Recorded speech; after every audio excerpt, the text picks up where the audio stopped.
What's up, viewers? Welcome back to the channel. So today I'll be providing you with a quick update on the 100-meter race with Shelly-Ann Fraser Pryce and Melissa Jefferson. Before we get into the details, do me a huge favor by liking this video. And if you are new to this channel, please go ahead and subscribe. Our goal is to reach 10K before Worlds. Hopefully y'all help us get to that goal by just subscribing. But yeah, by subscribing as well, y'all will get all the updates in track and field. So yes, going down tomorrow at the Brussels Diamond League, we're going to have Shelly-Ann Fraser Pryce going up against Melissa Jefferson, Shakira Richardson, Favour Philly, Darren Nita, also Maya McCoy, Patricia, and also Rani and Delphine. So this is definitely a really good lineup. Should be a whole lot competitive. And we know we have the fastest woman in the world this year in this meet, which is Melissa Jefferson, who recently just around 4 days ago clocked a time of 10.66 seconds, and about a week prior to that ran the new world leading time of 10.65.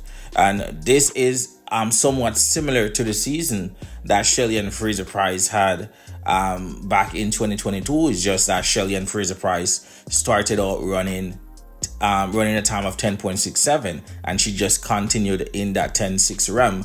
I think she only ran 10.7 twice in that year, and those would have been her slowest races. One was at the World Championship final and at the Jamaica National Trials, where she only ran the heats, where she clocked 10.70.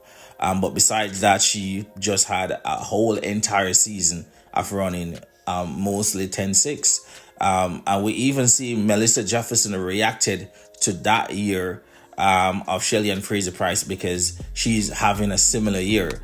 So she did do the press conference in which we'll be sharing what she had to say about Shelly-Ann Fraser Pryce. Also, what Shelly-Ann had to say to her when they ran into each other before the press conference. Yeah, it's for me, I say it all the time. It's crazy how life comes full circle. So crazy enough, 3 years ago at the Shelly Diamond League meet, that was my first meet as a professional athlete for Nike, and Shelly-Ann was in that race, and she actually ran 10.66. So for me to come 3 years later and tie her meet record was definitely like, okay, I think I'm doing the things that I'm supposed to do, you know. And just not even that, but the 2022 season for me, and just seeing her dominate the way that she did, it did nothing but motivate me to be at least half of the person or half of the woman that she has been for our sport, and especially in the sprints.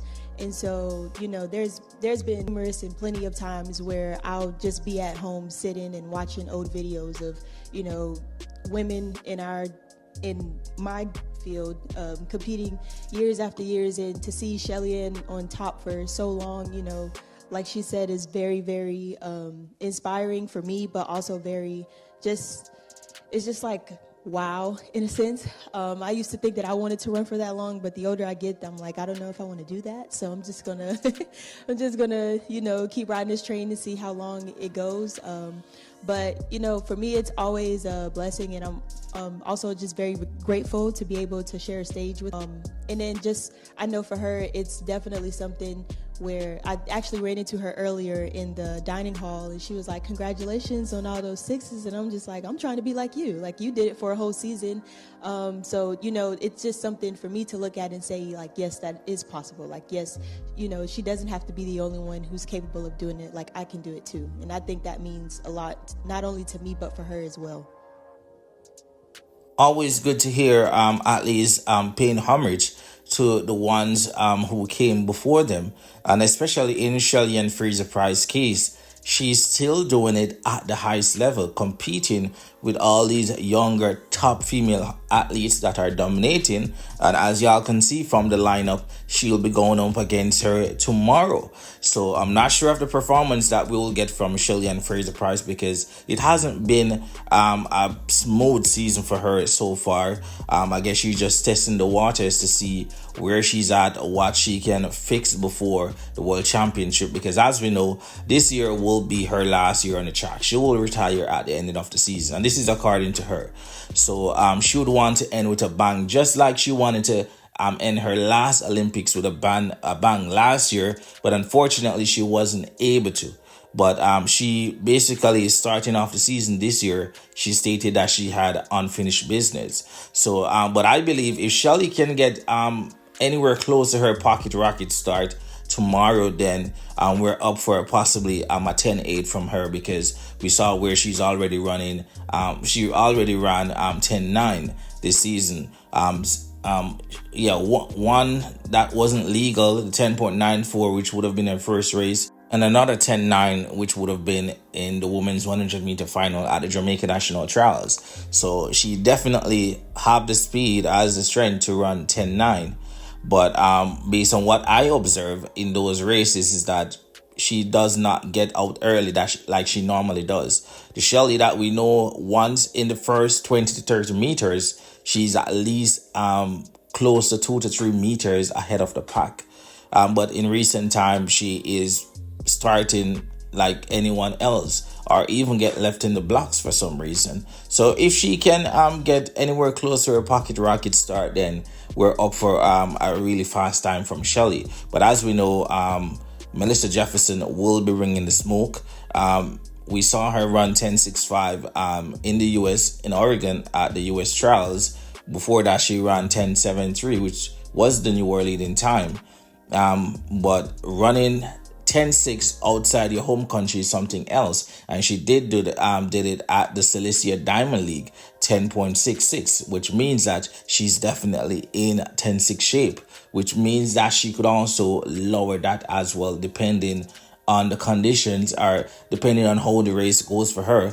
But if she goes below 10.6 or 10.66 or 10.65, then definitely she's stepping into a different realm, because now she's within the top 5 fastest women of all times. And if she goes below 10.6, then she's now within the top 3.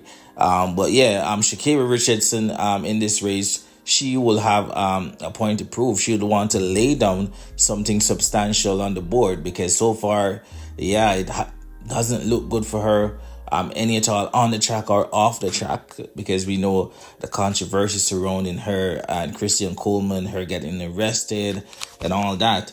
But would definitely love to see her do run a really quick time to show that, hey, I might be able to defend my title. But I'm calling it no. I see Melissa Jefferson winning. Once she can continue in this shape or form, I don't see anyone beating her. Julian Alfred is also in a pretty good shape as well, but she's not in this race. But those would have been the top 2 ladies, Julian and Melissa Jefferson, this season, based on time and performances. So if anyone else wants to be among that mix, they would have to run a low 10.7 or 10.6. But we await to see what happened in Brussels tomorrow. Feel free to leave your thoughts on this in the comments. Leave your predictions. Who will win? How fast y'all think they will go? And Shelly-Ann Fraser Pryce, as well, as we know, is in this race. So just providing y'all with the updates as always. That's all for today. Thank y'all for watching.